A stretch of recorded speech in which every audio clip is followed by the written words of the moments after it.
C'est l'heure du sonneur.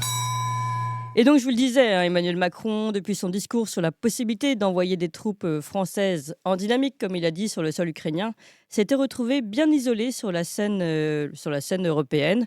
La plupart des pays européens, dont l'Allemagne, la République tchèque, la Pologne, avaient, eux, immédiatement réagi, déclaré leur désaccord par rapport à cette position du gouvernement français. Et depuis, pourtant, le gouvernement a continué, lui, sur sa ligne belliciste.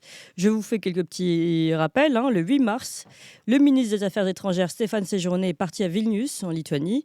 Il a cherché à créer une alliance avec des pays baltes, toujours donc prêt à aller plus loin dans le dit soutien européen à l'Ukraine. Il a rencontré ses homologues baltes et ukrainiens. Et je cite le ministre, « Il n'appartient pas à la Russie d'organiser la manière dont nous déployons nos actions, ni de fixer des lignes rouges. Nous décidons de nos lignes rouges ensemble, entre nous. » Voilà. Séjourné a évoqué à plusieurs reprises que les opérations de déminage pourraient être une possibilité d'aide, affirmant que cela pourrait signifier avoir du personnel, mais ne pas se battre. Voilà, toujours dans l'ambivalence.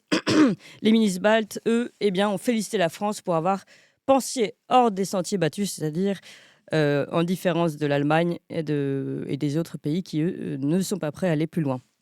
Eh bien, le lendemain, le 9 mars, nouvel écho à la guerre, à travers la comparaison avec la période d'avant-guerre 39-45, une comparaison qui a été émise lors du discours de la tête de liste aux européennes, Valérie Hayer. Écoutez ça. Hier, Daladier et Chamberlain. Aujourd'hui, Le Pen et Orban. Les mêmes mots, les mêmes arguments, les mêmes débats. Nous sommes à Munich en 1938. Et voilà, nous sommes à Munich en 1938 et il faut se battre, disent-ils tous. Eh bien, pour en parler et pour mieux comprendre aussi quel est véritablement l'état d'esprit des pays de l'Est et des pays baltes, mais du reste des pays de l'Est, nous sommes avec Nicolas de Lamberterie. Bonjour Nicolas de Lamberterie. Et merci beaucoup d'être avec nous ce matin. Vous êtes journaliste pour TV Liberté, mais également pour le Visegrad Post qui est basé à Budapest. Et c'est pour cette casquette-là qu'on fait appel à vous aujourd'hui. On tente de comprendre quel est le feeling, pour le dire avec une expression anglaise. Quel est le feeling dans ces pays-là ? Alors, en fait, il n'y a vraiment pas d'unité dans les pays dits de l'Est. Il y a une telle diversité Au niveau des gouvernements, il y a deux gouvernements qui sont très hostiles, au moins en parole, dans cette escalade, et qui disent au lieu d'envoyer les armes ou autre, on devrait essayer de négocier quelque chose avec la Fédération de Russie. Donc, c'est les gouvernements slovaque et hongrois, donc avec Viktor Orban, ça c'est bien connu, et avec le retour au pouvoir de Robert Fico, le Premier ministre slovaque qui était aux affaires il y a quelques années et qui est revenu aux affaires à l'automne de l'année dernière. Donc là, ces deux pays-là sont assez hostiles. Au niveau des populations, même en Hongrie, évidemment, les bobos de centre-ville, eux, sont plutôt favorables à soutenir sans restriction l'Ukraine, etc. Il y a vraiment, je dirais, deux catégories de pays. Il y a les pays baltes et la Pologne qui ont une hostilité historique très forte à la Russie, qui date de l'Union soviétique, voire même d'avant, qui peut même dater de l'Empire russe. Donc ça, c'est vraiment c'est du costaud, si je puis dire. Oui. Et ensuite, les Tchèques, les Slovaques sont plutôt neutres, voire pour certains russophiles. Les Hongrois sont très à part. Alors, si vraiment là, je fais géographiquement du nord au sud. Les Hongrois sont très à part. Ce qu'ils veulent, et en fait, on a souvent l'image, oui, Orban sera soi-disant un pro-russe, etc. Oui. Les gens qui disent ça, en fait, n'ont pas écouté les discours de Viktor Orban, qui dit toujours, on veut des relations correctes avec la Russie et on veut surtout qu'existe une entité entre nous et la Russie, puisque ce qui sépare la Hongrie de la Russie, c'est l'Ukraine. Et la Hongrie a toujours dit non, mais nous, on veut qu'il y ait une Ukraine en tampon entre nous. La Hongrie a un souvenir particulier de ce que c'est d'avoir une frontière commune avec l'Union soviétique et donc indirectement la Russie, c'est que ça favorise les invasions. Ils se souviennent de 1956. Mais voilà, bon, ils sont 9 ou 10 millions, ils n'ont pas en tête cette idée de s'opposer. Ensuite, si vous allez plus vers le sud, les Roumains, eux, ont toujours été ambivalents vis-à-vis de l'intégralité de leurs alliés, donc de toute façon, ça ne compte pas vraiment.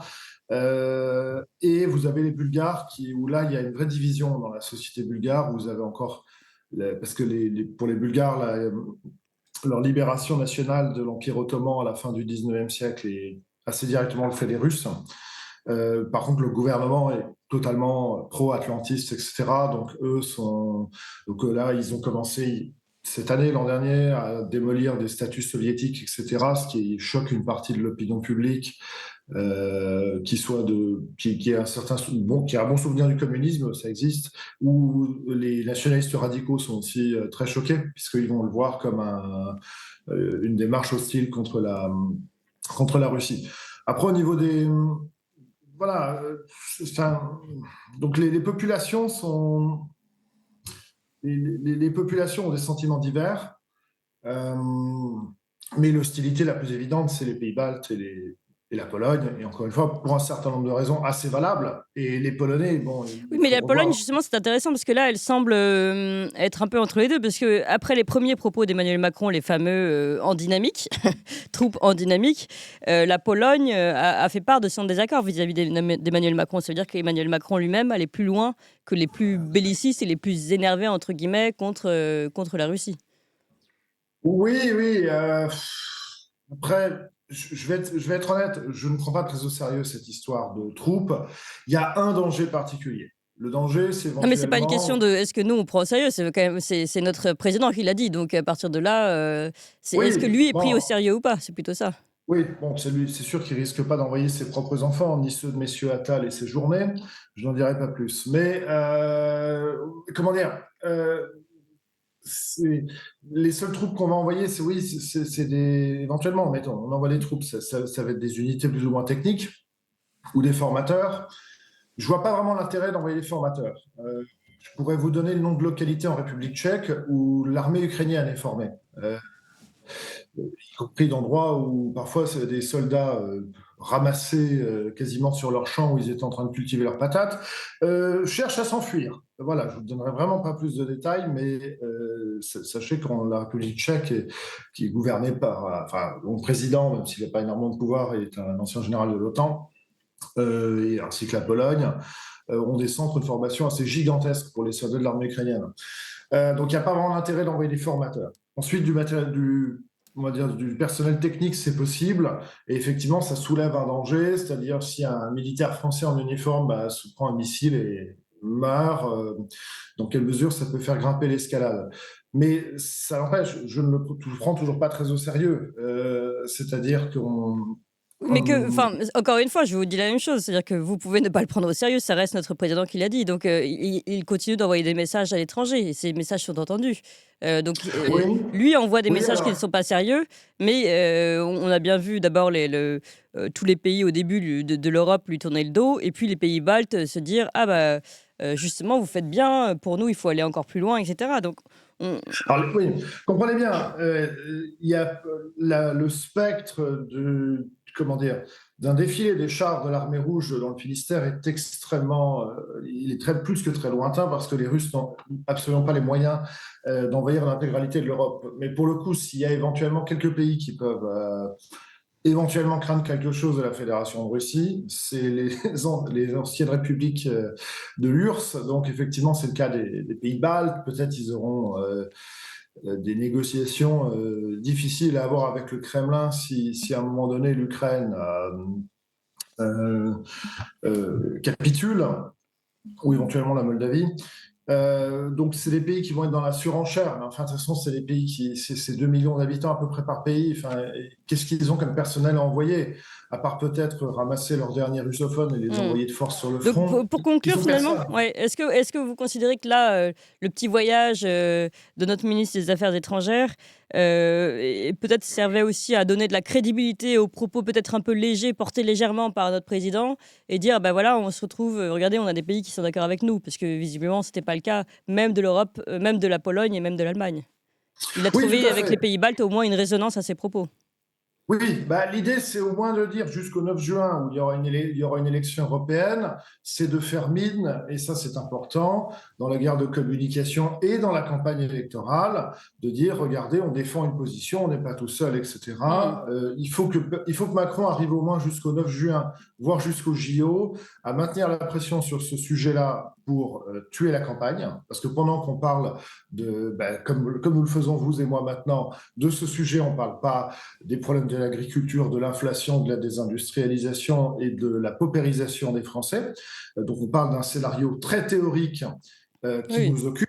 Il faut au moins que ce soit le cas jusqu'aux européennes oui. pour Et que... grâce aux pays baltes, finalement, il réussit à rendre ce scénario très théorique, pas Voilà. si, on va dire, pas si illusoire que ça, puisqu'il trouve un écho réaliste avec d'autres pays. Oui, mais ces pays n'ont rien, Oui, oui, ni on est personne à d'accord. envoyer. On est d'accord, mais on Je voit veux la dire, stratégie. le Vatican, combien de divisions? La Lettonie peut venir juste après le Vatican, si vous voulez. Je Mmh. m'excuse de citer Joseph Ah oui, Staline le dès le Vatican est un matin, peu mais plus riche, oui. enfin, c'est vrai. Merci Voilà. beaucoup en tout cas pour votre analyse, Nicolas de Lamberterie. Je rappelle que vous travaillez au Visegrad Post. Merci encore. Et puis nous, on continue de sonner le tocsin.